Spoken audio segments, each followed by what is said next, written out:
Hello and welcome to Auto Arcadia. I am one of your hosts, Thomas Hope, and with me, as always, is Colin Wood, the other host, funnily enough. Hi, Colin. How are you doing today? I'm good, man. How are you?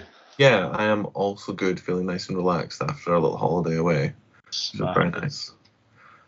But I do have, kind of something that I will probably need to be doing soon, which is get a first car for someone. And I know you've been in a similar position before where you've had to buy someone a first car. And you know that the first car options out there can be kind of a little bit underwhelming in a lot of cases. So one of the things I wanted to talk about is like kind of what you think might be quite an interesting and like, kind of fun first car. Yeah, man. Yeah, there's a lot of dreary choices out there. There are, and the problem is as well, insurance wise, it seems to make more of a difference how many folk have crashed the car previously than what the car necessarily is. I mean, it was a little bit like that when we were younger. I remember the insurance on my diesel Volvo was very, very cheap compared to the previous car I had, the Fiesta. Yeah, I had this as well. So like my Soarer was ridiculously cheap to insure compared to pretty much everything else that I had tried to insure. But even like coming up like my Fords, it was like, yeah, they were kind of never popular. And they were actually pretty cheap, like 1.8 Ford Focus for 500 quid a year, which a lot of first-time drivers would fucking give their kidney for now. Yeah, absolutely. I mean, when I read online about some of the insurance quotes people are getting from the comparison websites and stuff, it's actually scary. Like I remember my first insurance quote on my own policy, so not like named or anything like that, was more than the car cost for the year, but like the car was not expensive. And it was like it was manageable. It was hefty, but it was manageable, and then it started to kind of go down a little bit from there. But now, like, people are getting quoted what my yearly quote was in monthly payments. Yeah, like I know of people that are paying over a grand.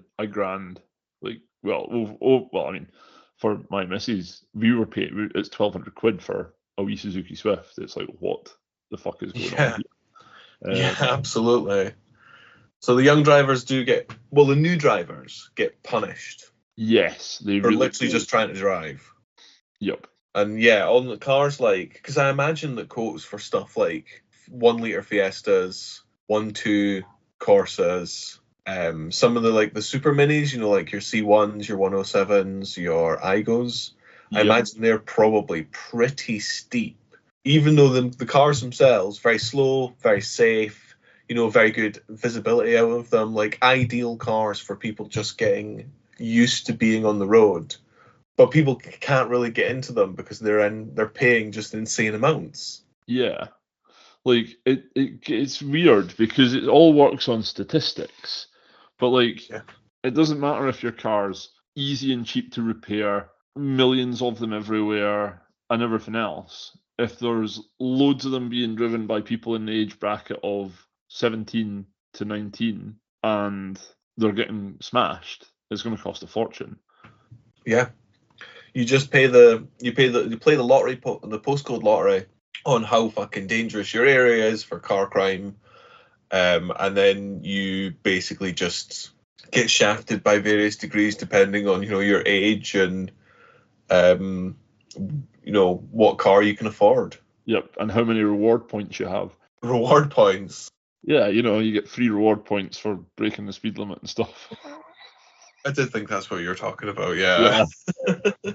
You can only get up to 6 in the first 2 years of having your license. Yeah, I'm painfully aware of that because I got fucking 5 within about 2 months of passing. Oh, yeah, that's rough. That's pretty rough. Like straight in the danger zone. Oh fuck. Yeah, that would have stressed me out, man. That totally would have stressed me out. So yeah, I need a car for someone who's not necessarily like learning when they're like 17 and stuff, but is a first time driver. But I will also need to drive that car, so I don't really want it to be something awful. Yeah, I get that. You're in a very similar situation to the one I found myself in about, 8-9 months ago. Yeah, I know, absolutely, which is why I would like your opinion on it. I mean, I know what you went for in the end. Yeah, so I know you've got some criteria, but one of the things I looked for was a capable chassis, and not because I wanted it to be fun to drive, but because there's a school of thought here, and I seem to be one of the only people that actually thinks it. But I had a few car crashes in my younger days, right? Yep. And I jumped into an RX-8, 230 brake at the age of 19, and I didn't have a crash since. And 19-year-old me was out of his depth quite a bit in that car. You know, there was quite a few. It's time to either sink or swim here, big lad. Moment, or as I like to call them, instant skill upgrades. And the sole reason that I am here talking to you now is because the chassis of that car was so fucking capable. I was able to lean on it.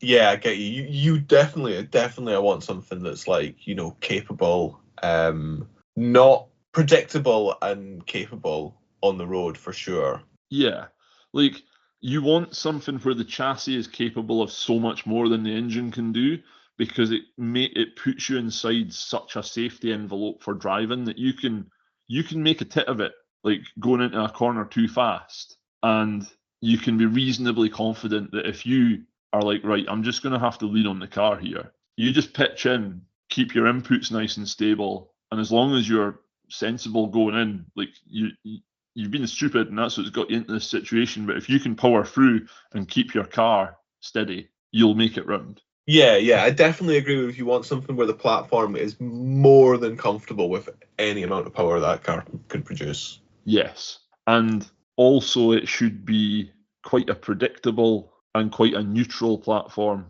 because you don't want something that's prone to understeer, in my mind, because the situation I just described is where you're going to get understeer. You want something that's actually quite neutral so that you can lean on the chassis. You can lean on it to pull you out of that situation. Yeah, definitely. I suppose kind of common thinking is that understeer is like safer. I'm not 100% sure I fully agree with that, but I No, get the idea. Like, you know, if the car understeers, it's a lot more. It makes a lot more sense in your brain, maybe. I don't know. I mean, I would prefer oversteer, because I would rather have a larger volume of metal to act as a crumple zone between me and whatever I'm hitting.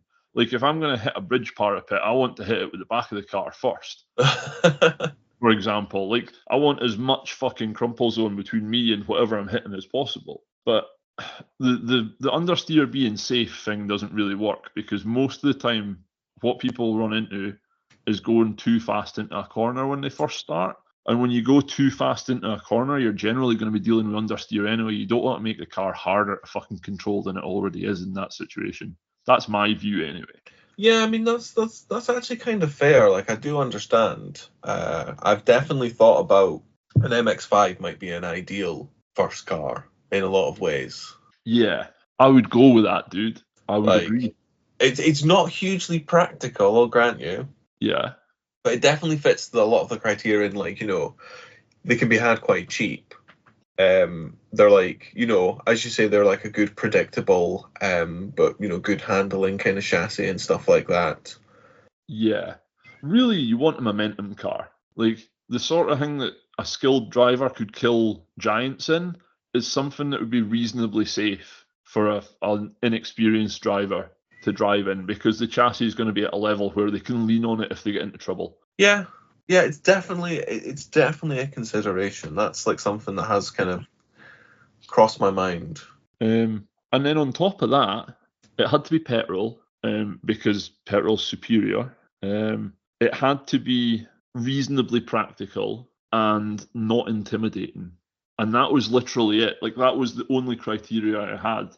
It just so happens that all the low insurance group stuff kind of fits that. Well, not all of it, but some of it. Yeah, absolutely. I mean, they're not too different, from the criteria that I have at all. You know, I think the Yeah, only thing I would add to it is like I'd quite like it to be a manual. fair enough. I think it's good practice to get like, learning a manual, and at least, your first car to be a manual. Yeah, Get a so little bit of like reinforced muscle memory before if you get an automatic later on, then like, yeah, totally fair. But, to have that experience that you can call on from using a manual. yeah, that's totally fair, man. But yeah, so do you want to go through what you decided on in the end? Yeah, so we went for a Suzuki Swift. Which I like. I do like the Swifts. Yeah, man. Like, I have to say, it's an absolute hoot to drive. Like, I really enjoy driving it. For the engine size as well, it's a little 1.2, but my fuck, it punches above its weight. Yeah, what does it produce? Oh, I mean, well, it's four-wheel drive as well. So if it produces 120 brake or whatever it produces, it's about 6 brake horsepower by the time you have all the parasitic losses to the wheels. Like, I don't actually know. I think it's about 70 or 80 brake. But, like, it's one of those things where, like, the sum of its parts is greater than the whole. Because, like, when you rev it out, it actually is quite eager. It's not like it has 80 brake horsepower spread all along the rev band. Like, it gets good mile to the gallon. It's fun to drive. It's actually surprisingly pokey, and it's quite lightweight as well. The only thing I would say is I would never buy a four-wheel drive Suzuki Swift again, because there's a lot of parts on it that are not common with the rest of them, which is fine because I'm a mechanic and I can bodge shit up. But like when the exhaust fell off, if I just put a new back box on it instead of cutting the flanges off and welding new flanges on, it would have been like a fucking 300 quid fix, because the back box is only for that very specific model. Yeah, totally. So parts commonality is a big one as well, but that's a by the by. It's kind of one you have to you run with if you've got it. If not, deal with it. Honestly, I do think it's worth considering that though, because like, if you do go through any type of minor, bump or a little bit of like maintenance and replacement parts, like there's a big difference between like, oh, this car's like dirt common and you can pick up these parts for nothing, than, oh, you'll have to scour eBay for like a couple of months to try and find a cheap one from someone breaking something. Precisely. It's very different. One's convenient, and I think that's kind of maybe a little bit important as well, as the car has to be relatively like trustworthy. It has to be reliable. It has to be reliable. It has to at least be, one of those cars where you put the key in the ignition and it starts, or at least it makes a damn good attempt at starting, and it has obvious and simple reasons for why it's not one that you just like you can come back to and it just doesn't work, but with no real indication of why. Yeah, you don't want that. You want something. Well, I mean, the thing is as well, a lot of the smaller engines, certainly when I was in the trade, and even now, I think, are quite simplistic. The trend towards like 800cc engines with a turbo on them is probably going to harpoon that a little bit, because they're getting a bit more complex. But even still, they're pretty small. They're relatively understressed. They tend to be quite reliable. Absolutely. I mean, it's also that question of like, what size of car do you go for? Because 1 liter, 1 liter to 1.4, you're not getting that much power. No, you want something small chassis wise for me. Definitely. But also it makes me think that, like if all of the new drivers are driving the small capacity cars, what about, your good old fashioned 2 liter? That's it, man. Like, this is where you kind of have to look at playing the stats a bit, isn't it? Like, if you can find like a 2 liter V6 turbo machine that's like driven exclusively by 70 and 80-year-olds, but it's actually pretty fast, and like if you stick a set of Lawrence springs on it and do some tinting and dechroming and shit, it looks pretty cool. Like, that's a route to go. Like, I wouldn't go for the hatchback. I'd go for a big saloon that Grandad drives, but get the hot version, because I guarantee they crash like statistically like 0.25 of a car every year, and they're driven by 80-year-olds, and they're cheap as fuck to insure. Well, might be. Yeah, might be. I mean, the problem is that I'm not really seeing a great deal of stuff in that price range at the moment, because the car market seems to have like weirdly kind of picked up again recently. For a while it felt like it was cooling, but I'm noticing kind of prices for cars that I'm a bit surprised by, if you know what I mean. Yes. I agree there, because some of them are doing some weird shit. So they are.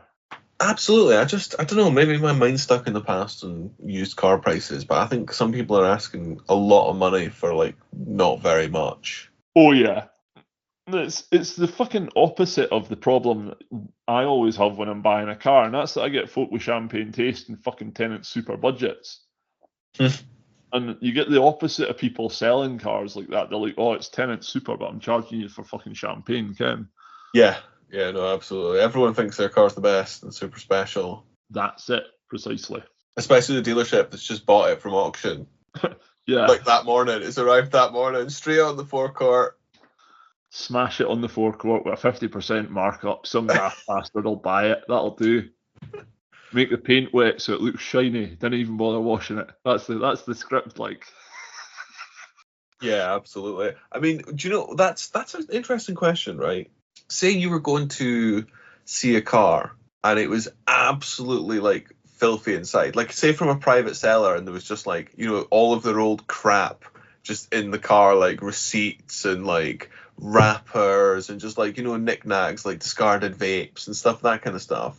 Or if you went to like a dealership and like they just hadn't done any prep work on the car at all, like it just, you know, you call a dealership sometimes and like they'll be like, oh, you know, the car will be ready, and then you get there and it's just like covered in mud inside and out, and it's like things are just scuffed and it's just not being gone over. Yeah.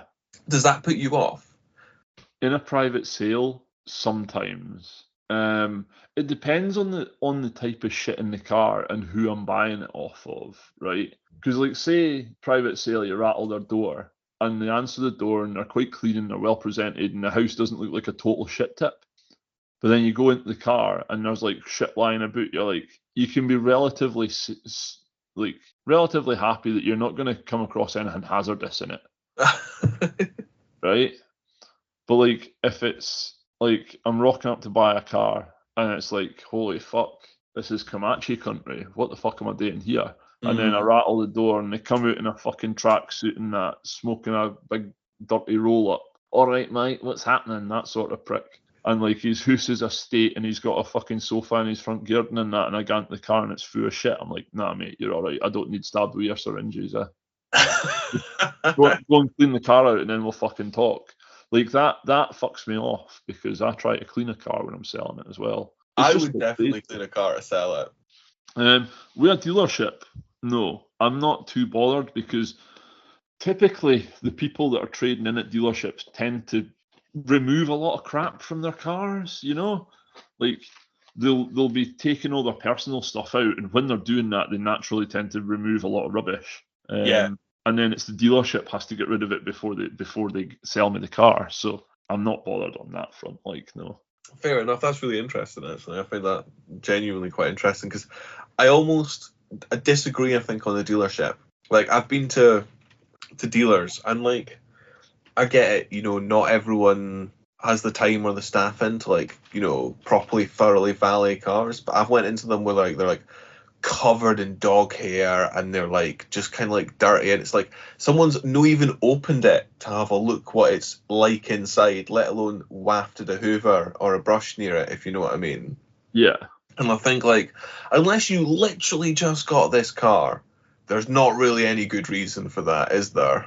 Yeah, that's fair. That is fair, dude. I'll give you that. I'm not going to keep a car clean, but like I like it to be clean at the point of purchase.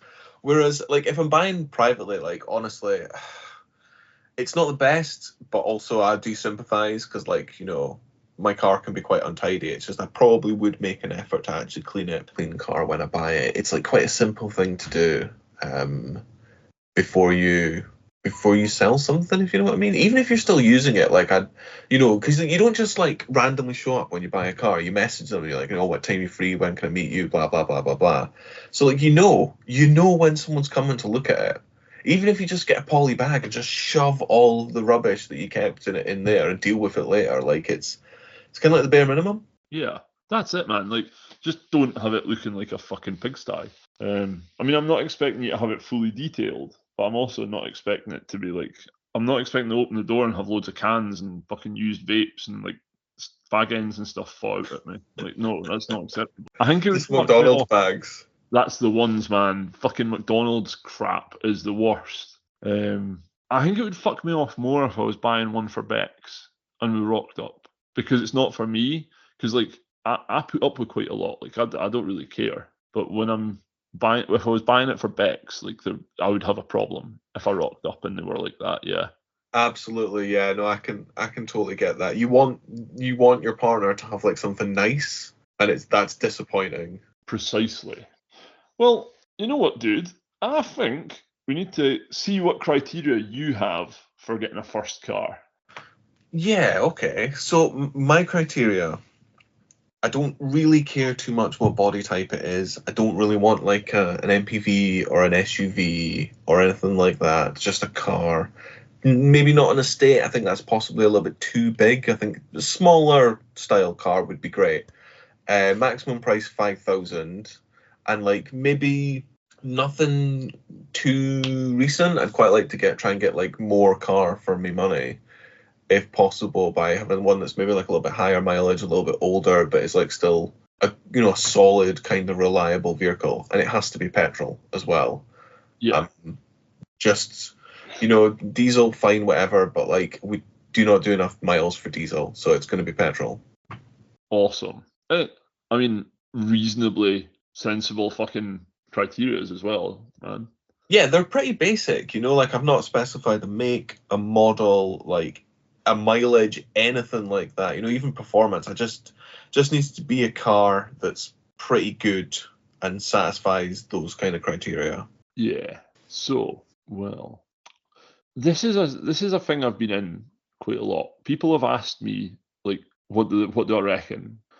And generally, I have a bit of a rule. Like when people are asking for like advice on buying a car, what do you go for? I'm like, go Japanese, buy Japanese, buy the best one you can find, and like go for condition over mileage. I definitely agree with condition over mileage, 100%. Yeah.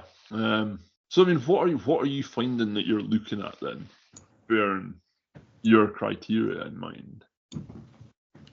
Well, I mean, when you search, there's a lot of like the really common stuff that comes up. There's like Fiestas and Corsas.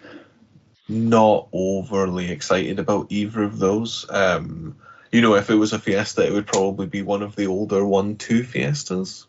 Yeah. Avoiding the Z-Tech engine rather than the EcoBoost engine. Yeah. You don't want to be associated with the ST crowd. You don't want a turbo Fiesta. No, I don't want an EcoBoost either. I'm okay. One Yeah. engine's enough per car for me. And then, I mean, there's other kind of stuff, there's like the little iGo 107 C1 crowd, which I do kind of like, but I also have a feeling they're maybe a little bit too small. And those 1 litre engines, they would be kind of a bit tiresome on longer journeys, I think. Yeah. Sorry, go on. We do still live in like Scotland, and where everything is like quite far apart and difficult to get to on, like hilly kind of like winding roads in off like a lot of cases, or there's a bit of motorway, but there's not an insane amount. So like I could imagine just like a 1 litre maybe having to work quite hard in those environments. Yeah, that's fair. I mean, it doesn't matter how small the car is. When it's got 50 brake horsepower, it's a lot of weight to carry up a hill. Absolutely, especially if there's like two people in it or maybe more. I don't think that the insurance will be so prohibitive that we wouldn't be able to go for a bigger engine and a slightly bigger, more kind of comfortable, planted, kind of capable car than that. Yeah, that's fair.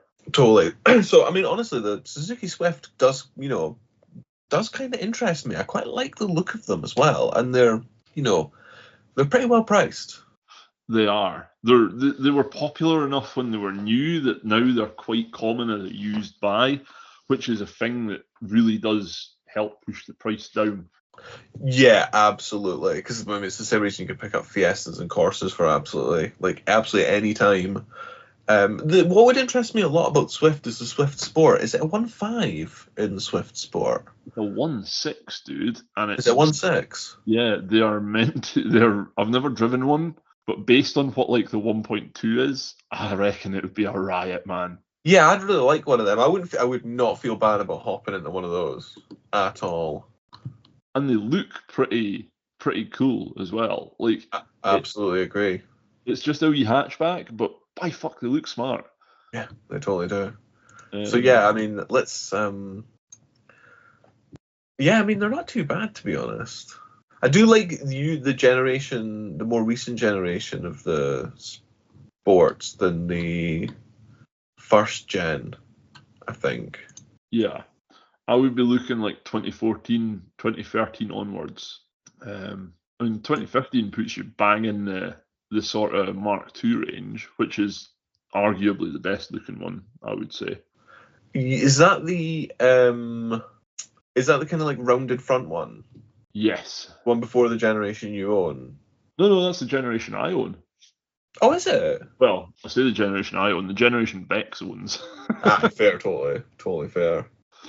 Yeah, I like the Swift. The Swift is definitely on the list, but again, the Swift falls into this category of like, it's still quite a small car. The Sport would be really interesting. I'm not sure what the pricing on the Sport is. Maybe it'll be a little bit like a bit too steep. So we've talked about the kind of cars that you easily can buy for what I'm looking for, and probably of them we like the Swift the most. It probably makes the most sense, although I would be inclined to look for a Sport, and I'm not sure what the cost of that would be.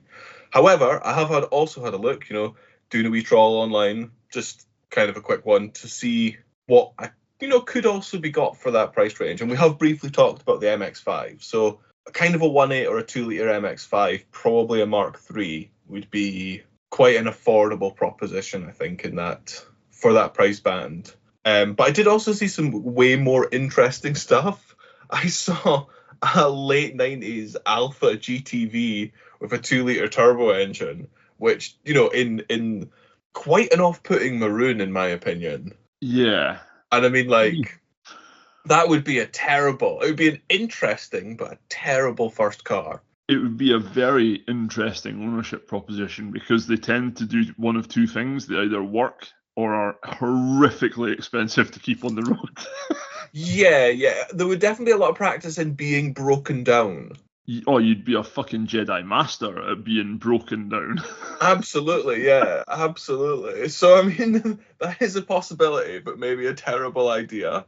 I mean, we've talked about these before, but I do quite like the Clios, the Clio Renault Sports. That could be quite fun. I think they do have problems as they get a bit older, though. Yeah, I think you'd be looking at the older of the Renault Sports as well, because Definitely. like once we start achieving classic status, which a lot of stuff from the early 2000s now is a classic, as much as it pains me to fucking admit it.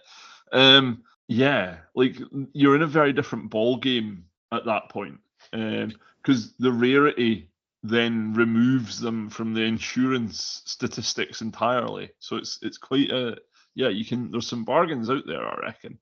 Absolutely, and I mean, because it's me, I'd be looking for a car towards the lower, the trough of its depreciation. I wanna get in there while it's worthless before people start thinking they're collectible. Yeah, you want to beat the popularity boom.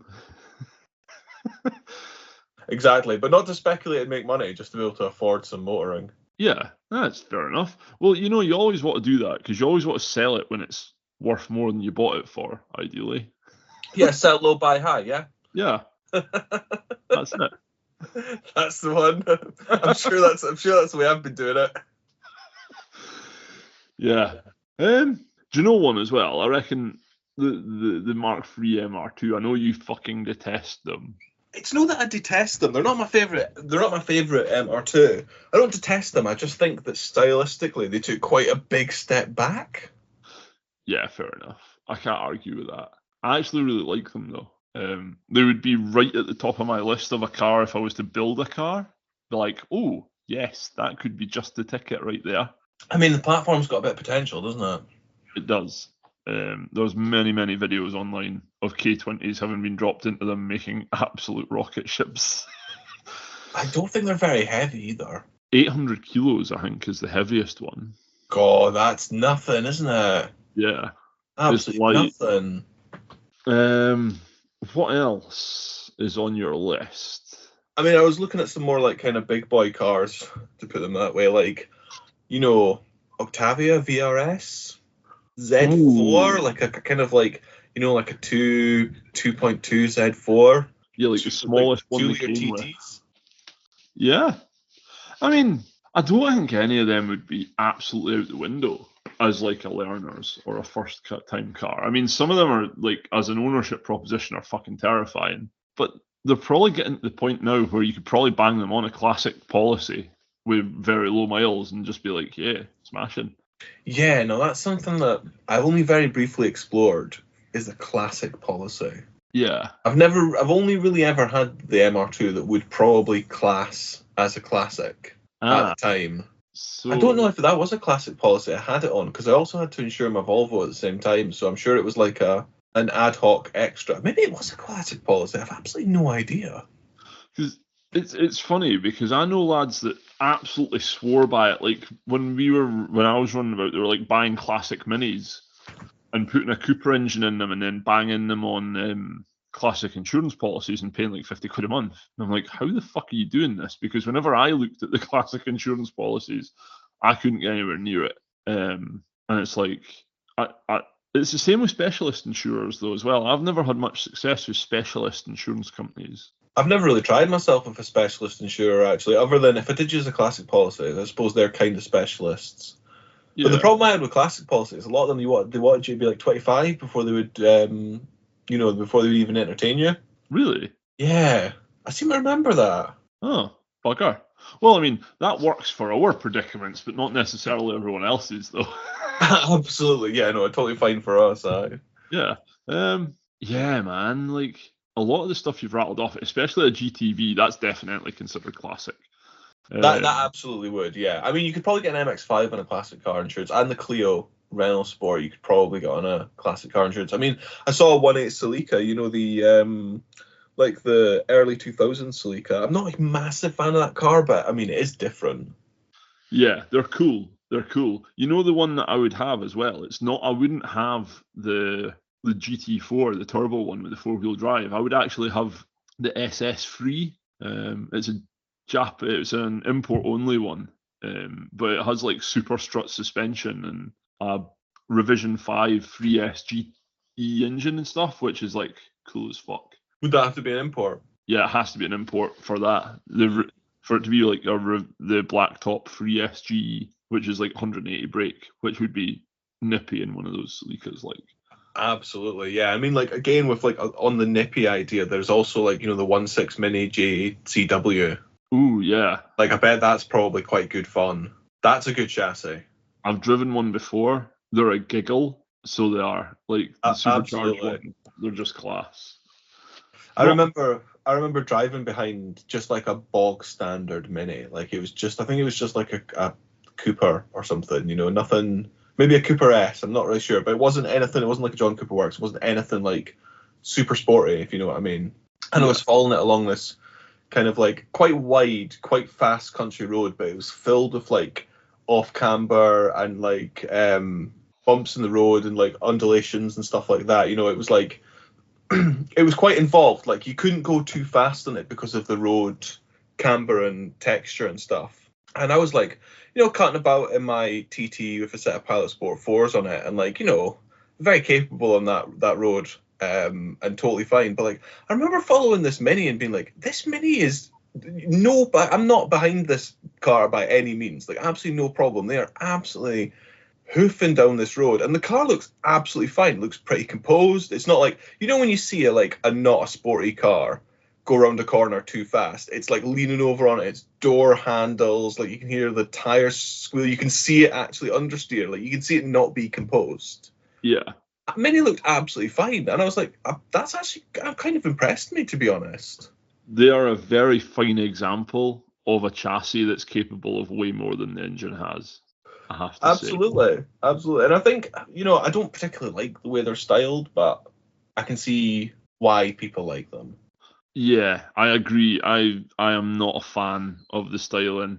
The Union Jacks and the tail lights. Oh god, yeah. For me, is like, that's A, it shouldn't be allowed in the country I live in, but B, it's cheap and tacky and nasty and horrible. Get the butcher's apron away to fuck. It is a bit tacky, that, isn't it? Yeah. It's like, really? Come on. Do you know as well, right? It's like a 750 quid option when they're new to have them removed. Removed? Yeah, to have like just a standard light that doesn't have the fucking jack in it, it's like 750 quid or something like that. That's absolutely wild. I cannot believe it's a pay to remove. It's ridiculous. And you know what Mini said? This is why they said it. They said because we're removing our advertising. I was like, what? Yeah, okay. All right. Okay then. Right. So yeah, there is definitely the Mini, although I'm not a big fan of like the way the Mini is packaged. Like driving one I'd probably really, really enjoy and I'd quite like to, but like I don't know if I'd like to see one sitting outside, me house all the time. Yeah. They're an acquired taste. Absolutely, yeah. And honestly, do you know where I kind of often land? And I know you're not going to be happy, but I do quite like the Polo GTIs. Ah, I know, I know. they're overpriced. They're not as nice. They're not as reliable. But I quite like the way they look. You're welcome to your opinion. Just to know it's wrong. Yeah. Fair enough. So that's some of the stuff I've been looking at. Not really sure where it's going to land. I mean, ultimately, it isn't going to be my car, so I'm going to have to allow for other input, which is gutting. But I'm sure I'll have some sway. Fair enough, bud. Yeah. Man, honestly, like, this is the one thing I would be like, bear in mind is like classic policy is a possibility. So like, fucking go for it. Like, you might be able to get something absolutely fucking off the chain and amazing that everyone involved in the equation is absolutely adores, and it's like fucking right, and it's cheap to insure because it's a classic. Totally. Although, I do need it to be fairly reliable. That's the kicker. Yeah. So see the reliability thing, right? Because everyone's like, oh, classics. So it's like fucking carbs and stuff, but that's not true anymore because that's like vintage and veteran stuff now. Yeah, no, absolutely. Like the retro stuff are classics, and like even some of the kind of like modern cars are becoming classics. Yeah. Like I've got a rule with motorbikes, and I don't have a motorbike if it's got carbs on it because there's a direct correlation between having a mechanical system and having reliability. And when it's literally just some coils and magnets with a bit of wiring, there's a lot less to go wrong. Like that's my view of it. Anything that has adjustment that can be fucked about with by someone without specialized equipment is a bad thing for reliability. You want to gatekeep it.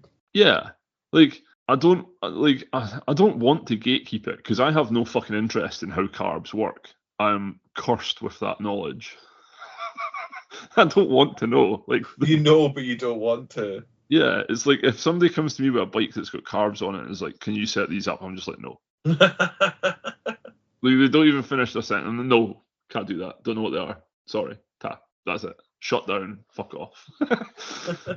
Yeah, so avoid anything with carbs. But like the same is kind of true with cars. Like avoid anything that's got a reputation for being ropey and go for as sound of engineering as possible, and you're going to be all right. I would say something Japanese. Yeah, that's essentially what I'm saying. Is go Japanese or of Japanese heritage. Yeah, like Suzuki is I don't know what it is exactly, but I know Daihatsu is part of the same kind of consortium, and I'm pretty sure Toyota owns half of it, which is why they're so fucking reliable. Absolutely. Or like, you go a C1 or a 107 because like they basically are just the mechanical underpinnings of a Toyota Aygo. Yeah, and they're bomb-proof. Exactly, yeah. But at the same time, like the Italian stuff's not bad either. Like a Fiat 500 is pretty bomb-proof, to be fair. Mechanically, the electrics can be a bit haphazard, but Yeah. I mean, I've driven a 500 before, and I didn't like it that much. The 1.2, it was great in town. It was great to chuck about, but then when you got to like a kind of more country road or a motorway, it was just a bit useless. Yeah, the biggest advice for it, honestly, is avoid anything German if it's not got good history. Okay, no, that I can most certainly agree with. Yes, and also avoid anything German if you're not going to keep up with servicing and maintenance, because that's just a disaster waiting to happen. Yep. the same goes for most European cars, actually. Like, I wouldn't buy, like, if I was buying a fucking Renault Clio, for example, I would be pretty exacting about wanting to know when the cam belt was changed, because they snap readily around the time they're due, and they're a fucking engine breaker when they go. Like, that would be a deal killer for me. But yeah, stuff like that, man. Yeah, totally. All sensible stuff. I mean, like, if you were looking for a car, you didn't have like that much real history on it, what would you look for? Like, what are the kind of basic stuff you would look for? Worn seats, worn steering wheel, worn pedal rubbers as well. If it's got floor mats, lift the floor mats out and look for holes in the carpet where someone's heel's been sitting, because these all point to it being heavily used. The colour of the oil. Get the oil on your fingers and rub it, and if it feels like water, like it's missing body, there's no body to it. It feels like thin water. And gritty. Yeah, that's a bad sign. That's a bad sign. On a petrol, generally, I want to see oil that's gold, not black. Yeah. If I can see it underneath, like looking at filters to get a gauge for like how much corrosion's on them, looking to see like if I'm getting the vibe that somebody maybe does the work themselves, I'm wanting to see if I can see sump plugs and stuff, because if it looks like it's been chewed at with a pair of fucking vice grips, that generally tells you that whoever's been working on it has this sort of mechanical sympathy that, how can I say this without being really fucking offensive? I totally get it. Like, someone has like kind of ham-fistedly had a go at doing it themselves for financial reasons. Yeah, like if somebody does a lot of work themselves and you walk in and they've got their garage open and it's like there's loads of spanners up on the wall and everyone has its place and everything's nice and tidy, you're like, fucking aye, this guy knows what he's doing. That puts you in a good place. If the guy's like, I fitted my own filter, Ken, and it's like big rug thick cunt, like, oh no, that's no good, because I'm gonna have to like get He-Man to undo the filter. Because like a lot like the other thing as well is I would not be bothered about low mileage. Yeah, mileage doesn't really scare me that much. Here's my rationale on mileage, right? If I was buying a car that's 5-year-old and I've got two identical cars in front of me, one of them has 170,000 miles and the other one has 25,000 miles, I'm going with the one with 175,000 miles on it every time, because statistically that's belonged to a rep. And it's led a very easy life going up and down the M6 every day, all day, for 8 hours a day. That's the only way it could have got that sort of mileage on it.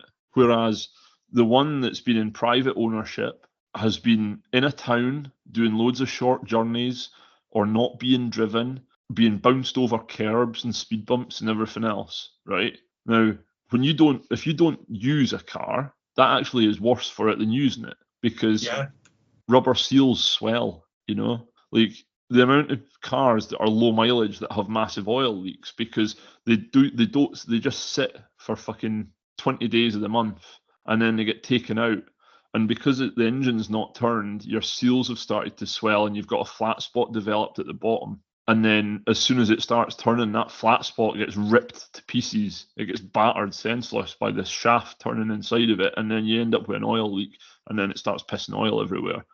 Like, low mileage isn't something to be scared of. It's absolutely something I would every day of the week I would take the higher mileage vehicle every day. And you can usually tell how hard the mileage has been by, like I said, like the sort of the wear on a steering wheel, the wear on pedals, the wear on seats, holes in the floor. Like, absolutely, people constantly getting in and out of a seat. Yeah, that's it. The amount of scuffs round about the door. Yeah. Like the scuffs round about the where the key goes in. Admittedly, with the proliferation of keyless entry and stuff, it's not as big now. But if you have a car that's got low miles or reasonably high mileage, like average mileage, but there's loads of scratches round about the ignition barrel, that's been lots of short journeys. Like, look at like the car will tell you what the condition of the car is. You've just got to read the signs, and it's not hard to do. Totally fair, yeah. I mean, the two cars that I bought that were relatively low mileage for their year both had problems. Yeah. Whereas the higher mileage cars have had less problems overall, although it might be quite a close run. Yeah.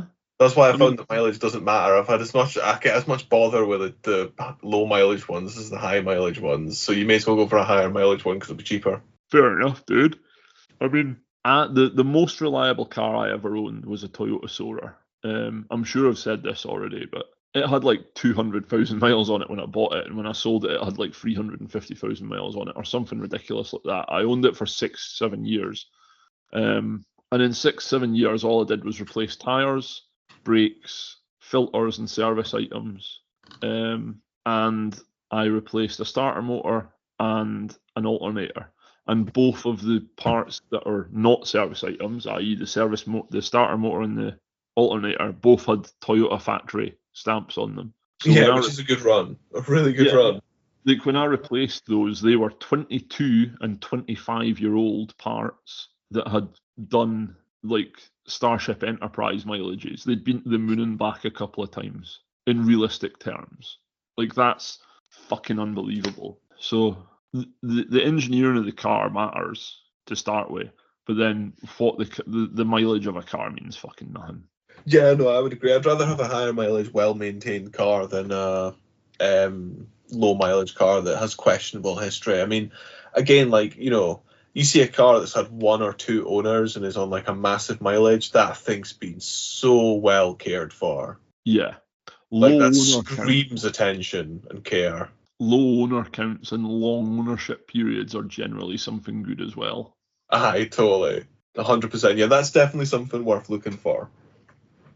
The gold standard would be a car that's done like 15,000 miles a year with a single owner keeping it for like 4 to 7 years and a good history file. Like that right there, that I would buy a car like that every day of the week. I did buy a car like that. Did you? Yeah, that's my BM. Well, there you go. It had done about 15,000 miles a year. It had one owner, and the guy had been very, very like fussy and meticulous about it. I was like, yeah, all right. That's it. Like, as an ex-mechanic, as an engineer, as a car guy, that's the list I would look for. Long ownership, good history file, low owners. That's like a profile for a car that's not fucked, really. yeah, no, it has good vibes. It has really, really good vibes. That, and when you look at a car, you're like, this car's 14-year-old that's had 10 owners. Yeah, that's not a great sign. It's not.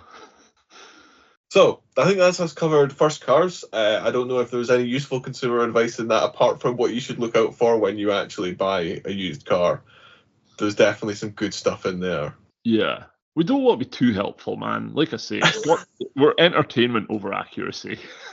Absolutely. But like genuinely, I do think that the stuff you were saying there is really good sound advice when you're looking at a used car. Yeah, that's fair. To be fair, I've bought enough of them. I should be like a fucking Jedi master at buying not shite now, but I'm not. Ultimately, you are going to end up with a dud every now and again. Yeah. Like, I mean, yeah, it is what it is. Yeah, no, it is what it is. So, what about yourself? What are your needs and criteria? As everyone and their fucking granddad knows at this point, I want a Porsche, but the buying criteria for that's pretty short. It's a 911, it's manual, ideally it has a turbo, ideally it's rear-wheel drive. So yeah, that's it. Yeah, it's just quite simple, for sure. Yeah. But I am, me and the missus are at a little juncture where the cars we have are a bit small, and we've got a baby on the way, we've got a big dog, we've got 2 kids, I've got 2 stepkids, my missus has 2 kids already, and we need something to carry basically 2 big peeps, 3 wee peeps, and all the needed pish, you know, everything we need to carry about. So absolutely, yeah. I recently found out quite how much tat a baby needs to be accompanied with. It's fucking terrifying, isn't it? It is. The travelling circus of baby tat can fill an entire car. So I've done much like you have, and I've came up with a criteria list, but mine's is not quite as cohesive as yours. Okay. So I'm looking at financing this, and I'm looking at keeping it for a reasonably long amount of time. Like, I realistically want to be the end user of this car, which could mean I'm seeing it through gearbox rebuilds in 10 years' time, for example. But depreciation is not an interest that I have. Okay, so sale. It doesn't have to hold its value. No. But something that doesn't hold its value is good because it means I can buy it cheaper. But anyway, so bearing in mind that I'm looking at financing this, my budget's 25k max, right? Yep. It has to be fun. Exclamation mark, exclamation mark, exclamation mark. That's like the be all and end all. So that's the number one priority, essentially. Yeah, it has to be fun. It has to be a fun family car. So after that, it gets a bit more grounded. So it has to be quick and or fast, but in an accessible way that's not intimidating. Like, because my missus has got to be driving this. Okay, yeah, it can't be absolutely leery all the time, or like genuinely sketchy to drive in the rain. That's not family. No, like I don't want her to take a car out and I'm worrying about it being like, fucking hell, it's raining. Oh fuck, there's a bit of ice on the flare. Ken. It needs to be usable. I can totally get you. 4 or 5 door, reasonable size, as I said, 2 big peeps, 3 wee peeps, and all the pish that we need to carry about. What about the dog? Does the dog also have to come along? The dog can be piled in on top as well. You know what I find is a good... Just on the roof. Just fucking throw the dog in there, it'll be fine. Do you know what I find is a good yardstick for this? Can I get my mountain bike in the car? If I can get a mountain bike in the car, typically it's going to be big enough for everyone else. Fair enough. We're going to go a wee bit off topic here, but mountain bikes nowadays are pretty long, low, and slack. Anyone that's into it will know, but for the layman amongst us, that basically means my mountain bike is about as long as a fucking oil tanker with 29-inch wheels. So, yeah, it's quite big to get in a car. Really building on that, the body types, estate or hatch as the preferables, saloon is a possibility, but I mean the 4-5 door thing kind of locks you into those three. Reasonable mile to the gallon and decent range to a tank. Reasonable reliability, reasonable running costs. Some parts commonality with other models for suspension and brakes and stuff would be nice. It means that parts are cheaper. Petrol only, and again, it needs to not be shite / boring. It has to be something that's enticing. So, with that in mind, and I've already spoken to you a little bit about this because I went road testing cars today, and I took a Megane RS 300 out on a 21 plate, and it was fucking sublime. So that's really up at the top of my list at the minute. So like an RS 300 trophy, Renault Megane, ticks all the boxes. Another one's like a CLA 45 estate, a C35 estate. Certainly when you told me about your requirements, my first thought was, there's a lot of stuff. Feels like that's kind of estate car territory. Yeah. It's estate and big hatch, I feel. Yeah, man. I'm just thinking about that pram. That pram that's like its own fucking transformer toy that needs to like fold away, but actually doesn't really fold away into anything much smaller than like a massive suitcase. Yeah, that's it. So like, you really, even if you're looking at a saloon, a massive suitcase is like what you're wanting to get in the boot, which everything on this list will take a massive suitcase plus extras. So the next ones there's the BMW land, which is the 140i's, which the big problem with that is getting one that hasn't been crashed, which is impossible because they're all owned by fucking 10-year-olds. Then the 335i, 340i, which again, because they're desirable, they're fucking expensive to buy. Yeah, definitely. Octavia VRS, which is like the only acceptable form of fucking Volkswagen Audi dealership fucking pish you're going to find on my list. It's funny that car appeared on both of our lists. It is.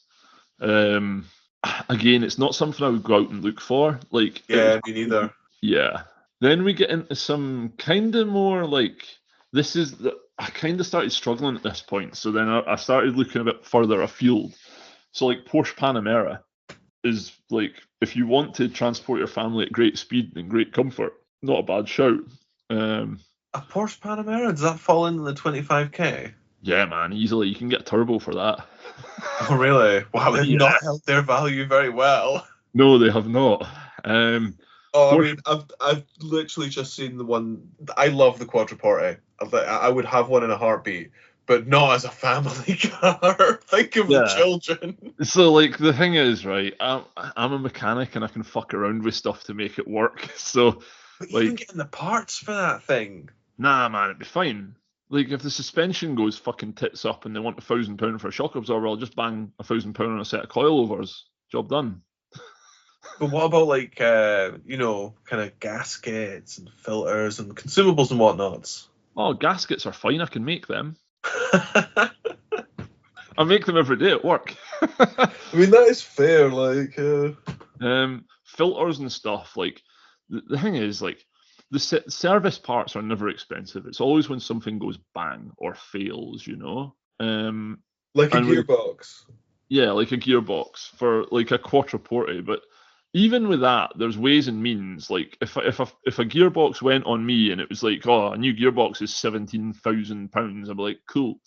How much is a gearbox adapter? And I'll just stick a ZF8 speed in it and remap the cunt. And it's like, oh, well, I mean, what you could have an adapter made for £700, then buy a second-hand box for a couple £100 off eBay. Smashing, that'll do grand. Like, I won't be stuck. Fair enough. You're definitely not most people. I'll say that. No, that's the thing as well. So, like, my list is very much tailored to me. Alfa Romeo Giulia, which the one I want, which is the fucking Cloverleaf one, is not in my budget. Well, actually, some of them might be, but I bet they're Cat S or M. Is that a V6?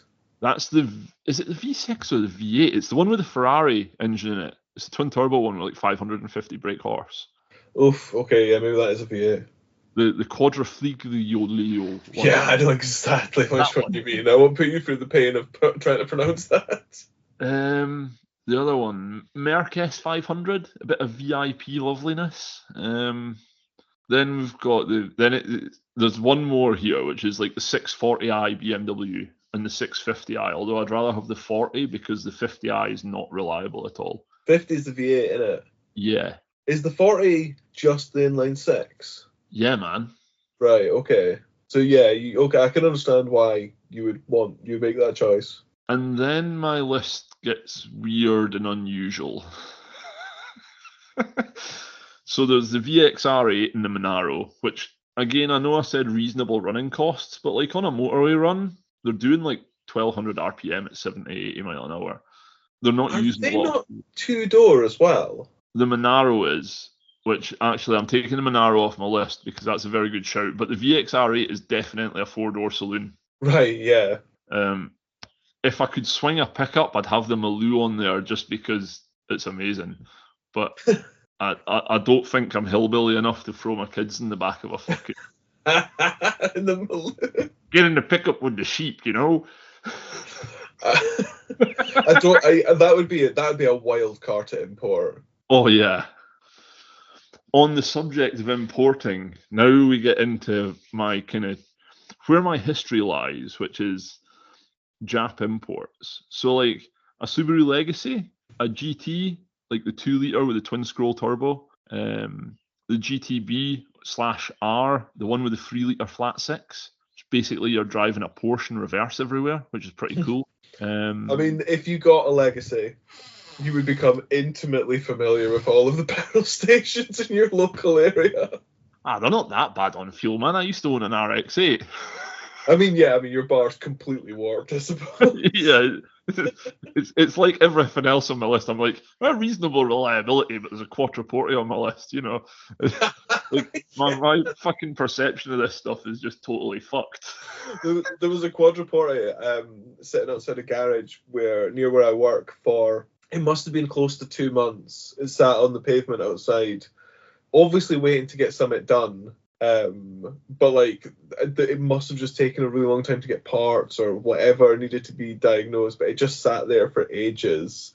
And I thought, that is what Quattroporte ownership is, isn't it? It's just waiting. Yeah, that's exactly it. I mean, at least it's a beautiful car in my opinion. It looks great. I really quite like it. Oh So yeah, at least you'd be able to look at it. it would be an event, you know. Honestly, that one time you got to use it, it would be great. Yeah. More of the Subaru thing. So I think this one might be a bit controversial because I don't think you like them. But a Subaru Levorg. Which one's the Levorg? It's the one that they replaced the Legacy and Impreza with. You can only get them in automatics over here. But It's not the one with the silly little snoot, is it? yeah, that's the one. No. No, hear me out, man. You can get legitimately cool looking ones from Japan that have like STI engines and manual gearboxes. Oh no, I'm not against the Levorg. Sorry, I thought it was a different Subaru. Ah, fair enough. No, the Levorg looks fine. It's very car, but you can see where the inspiration of it being like a legacy, a kind of a legacy Impreza hybrid. Yeah. And then there's the big three. You know, this next one would probably be like my dream come true, which is Toyota Mark X, the GMRN one, which was a Japanese Toyo pet store only. Oh my goodness! Right, I'm completely lost. This is gonna have to be something I search for. If you search for it, make sure to put GMRN at the back because the Mark X and the Mark X GMRN is very different animals. Okay. Oh, yeah. No. Okay. You like that? Yeah. This is a very I quite like the way that's styled.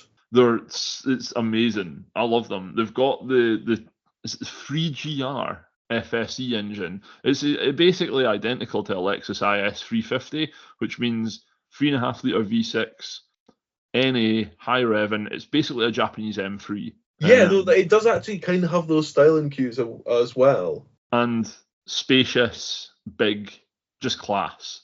And then the next two, funnily enough, one of them is an IS 350, but they're import only. And the last one is a Lexus ISF, which is the one with the 5 litre V8.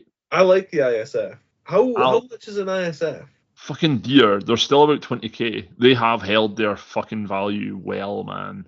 But all the F series Lexuses do because they're impeccably good cars. Yeah, I mean, I think Lexus's reputation at the moment is very, very good. Oh yeah, like the Lexus will never ever be known for being crap, I don't think. But yeah, so that's like my kind of list. So what do you think? First of all, I think you're insane. I think your list started off vaguely tied to reality and then became more and more unhinged. Although, to be fair, I actually think the Lexus ISF is genuinely quite a good shout, but I don't think it's going to do everything you need it to do, you know? You see, because I've had an IS 250, and it was actually really good for family duties. Although the 250 was a bit light on power for me. Like, it was a really nice car though, and it had cooled and heated seats, which on a 55 plate car was just fucking unbelievably cool. Yeah. And on a hot day was an absolute godsend. So like, yeah, my list is about as unhinged as I am. Absolutely. I mean, like, I think the Megane chef's kiss, like, that is a great compromise between kind of being quite a practical car and also being a really entertaining drive. Yeah. It is a little bit more like it's a little bit maybe more immature than something, for example, say like a Mercedes estate or like, you know, like a BMW kind of estate. Yeah. And like, funnily enough, like when I went out driving it today, Bex was with me as well. And like, we took an Audi A3 out as well, which I was like, I need to just be sensible in my life for once, you know. I'll get an Audi A3 2-litre petrol turbo. It was the 35 TFSI estate one as well. There was legitimately more room in the Megane than there was in the Audi. It's like, I'm 6'4" and 18 stone and built like the brick side of a shithouse, right? Just for clarification here. So when my seat's in my position for driving, generally nobody can get in the seat behind me. I got out of the driver's seat, opened the back door, and got in behind my seat. So realistically, somebody else that's 6'4" and 18 stone could get in behind me in the Megane. They couldn't do that in the Audi. Yeah. And No, I found Audi to be a pretty pretty cramped in general. Yeah, I genuinely don't understand like what the big I am is with them. I mean, everything else on my list, like the 6 Series BMs, I've driven plenty of those. I've driven plenty of S Series S class Mercs. The Quattroporte and the Giulia, I've never had a go in. Driven loads of Skoda Octavias. Driven loads of twin turbo BMs. CLA 45 Estate is an astoundingly good drive as well. I mean, they all match what I'm looking for. Some better than others, it has to be said. Like a Merc S500 is probably, I would hazard a guess. I would hazard that it would be actually about as reliable as the Quattroporte would be, given the age of them now. But for me, I'm kind of leaning towards the top of my list and the bottom of my list. You know? Yeah, I think they're the more sensible, achievable ends of the list. I mean, I legitimately am considering a Panamera or a Macan as well, because why not? Like, why can't I have a really nice family car that's also a fucking Porsche? Why can't I scratch that itch at the same time?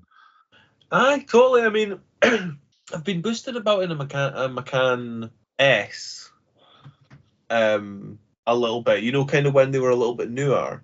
Yeah. And they felt, in my opinion, it felt quite small inside for how big the car is, but it was still nice inside, you know, like it was a nice place to be. It drove quickly, you know, like it felt fast and it felt like, didn't feel too wobbly. Like, you know, like sometimes when you're in a passenger seat of quite a tall car and you go around the corner, it feels really wobbly. Yeah. I mean, the thing that draws me to them is, and people are going to say, oh, it's just an Audi SQ5. It's fucking not.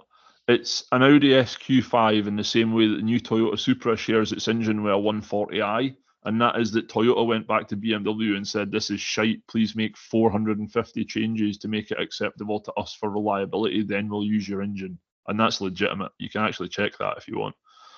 Like, it's the same as that. Like, it uses some very, very, in air quotes, broad architecture that is similar, in that if you get the base Macan, it actually has a re-engineered GTI engine in it, which is why I put S or higher, because all the V6s and the V8s are all a Porsche design. They're not Volkswagen Audi Group shared machinery. Right, I get you. I see. And like all the suspension, the actual bones of the suspension, I've not seen them, but I believe are different. Like the suspension layouts are different on the chassis as well. So it's like, people are going to say, oh, it's just an Audi SQ5, but it's the same as saying, oh, well, a Saab's just the same as a fucking GM product. It's not. That's why Saab went bankrupt after GM bought them, because they insisted on re-engineering everything GM gave to them. Yeah. So, like, folk are going to be like, oh, well, that's just an Audi. You don't like Audi. You shouldn't buy that, but can fuck off. It's my money, not yours. Yeah, fair enough. Totally. I mean, ultimately, you could buy whatever you wanted. It's your money. Yeah, that's it. But yeah, so something fun.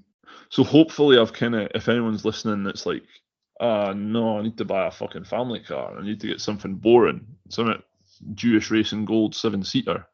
No, you don't. You just have to be a bit mental. Yeah, no, you just have to compromise wildly on what you're actually looking for. I'm not compromising anything there. Every one of those cars kind of fits my bill. I would love to challenge you to use some of those cars in like various situations you described. Yeah.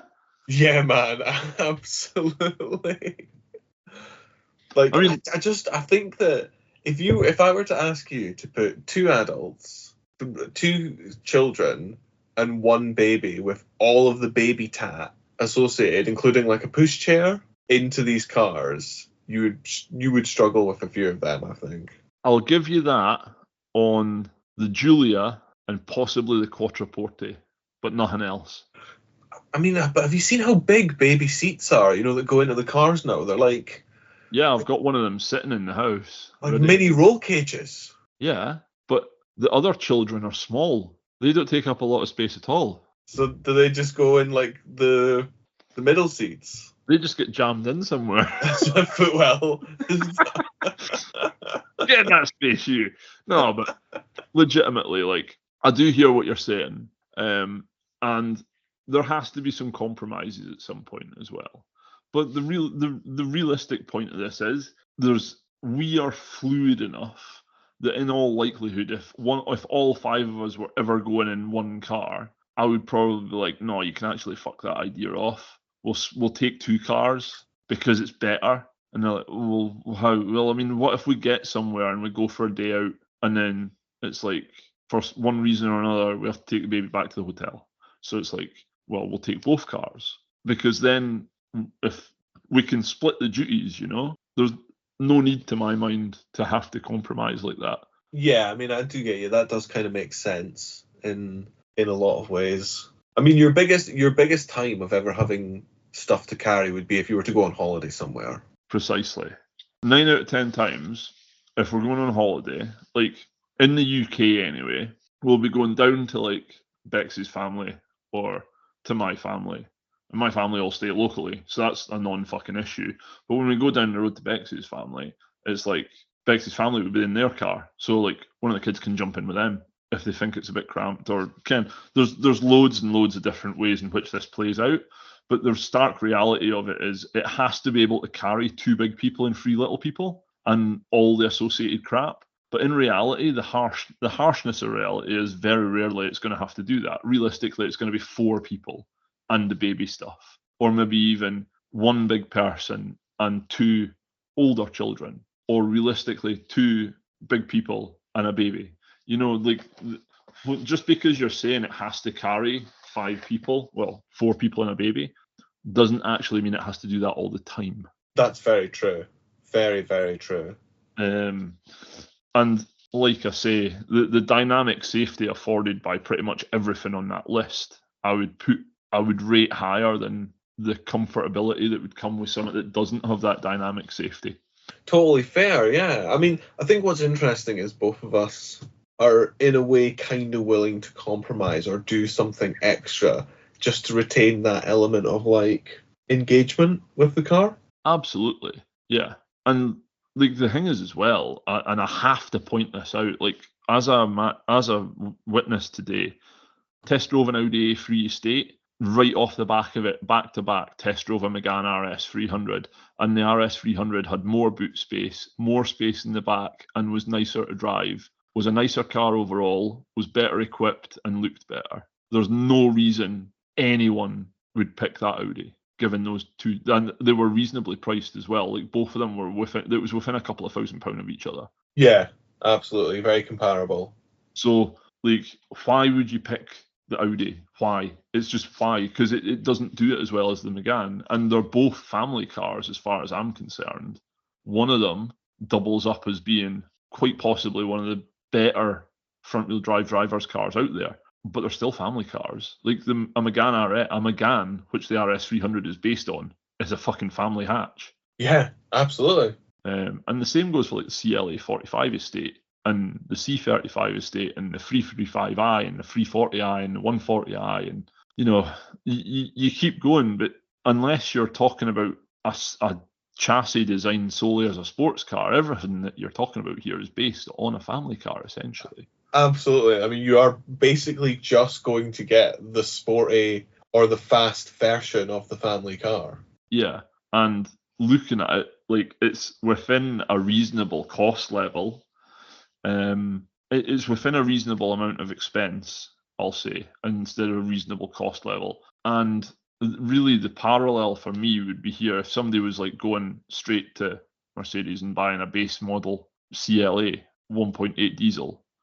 Why? Like, buy one that's nearly new or a couple year old, stick a manufacturer's warranty on it and get the top of the range one. Yeah, I don't understand buying new. I understand people have to do it to allow us to have used cars, but I just don't get why people would buy new. And the idea of going into a Merc dealership and be like, can I get the 1.8 diesel is like, can I get my little bowl of gruel, please? Yeah. Instead of going in there and going like, see that fucking 5-year-old CLA 45 AMG model out there? They're like, yeah, give me the keys, motherfucker. I'm taking that away. Like, one of them's a really cool conversation to have. The other one's not. Yeah, totally.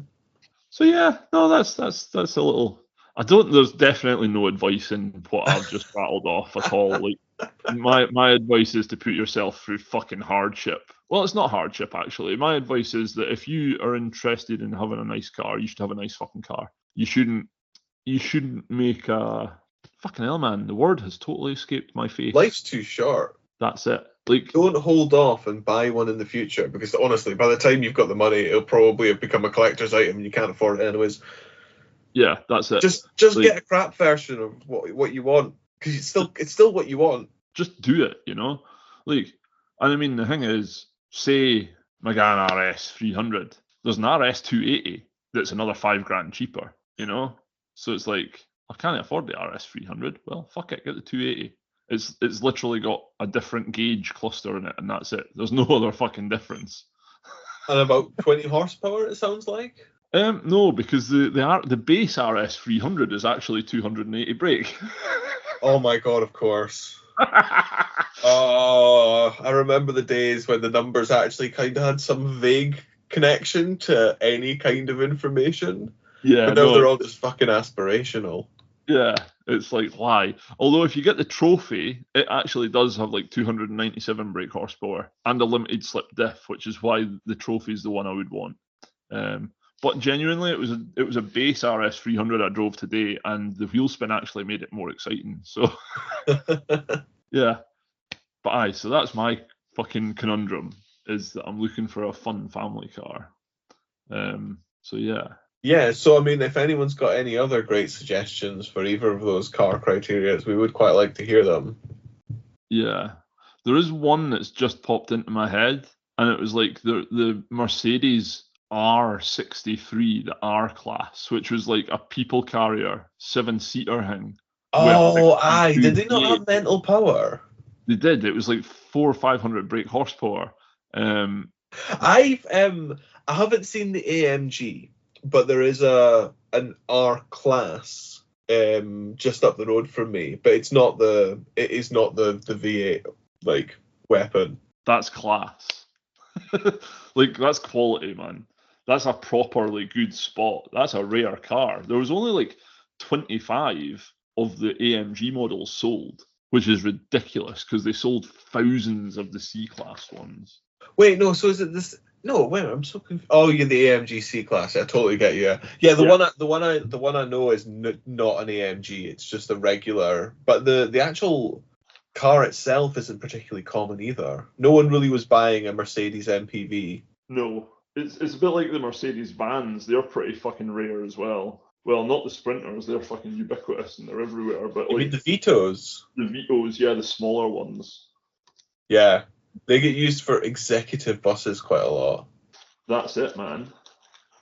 But yeah, so really to sum up, I think for me, if I was to make a top 5, right, Megane RS 280/300/300 trophy, whatever tickles your pickle, you know? Yep. CLA 45 estate, because I actually have a wee bit of a soft spot for them. Oh, eh? The Panamera. Oh. Oh, okay. Honestly, man, like it's legitimately, it would work as a family car. I've seen in the boot of one of them. I could get in the boot comfortably. They're like 500 litres or something in the boot, which is the same as the Macan actually. Then, if I could find one, the Toyota Mark X, the GRMN one. I mean, I must admit, that thing really had my interest. It's cool, man. Yeah. And then, for the number 5 spot, it would be a joint decision. It would be the C35 estate or the 340i estate. And I don't know. Yeah, kind of similar kind of places, really, aren't they? Similar cars. Yeah, I mean, the only difference is the C35 is 4-wheel drive. But I mean, you can get the 340 with X drive. Although, why would you? But yeah. So that would be my top 5, I reckon. I think that's apart from the Panamera, I think that's not a terrible top 5. I mean, I reckon a Panamera is a solid family car, dude.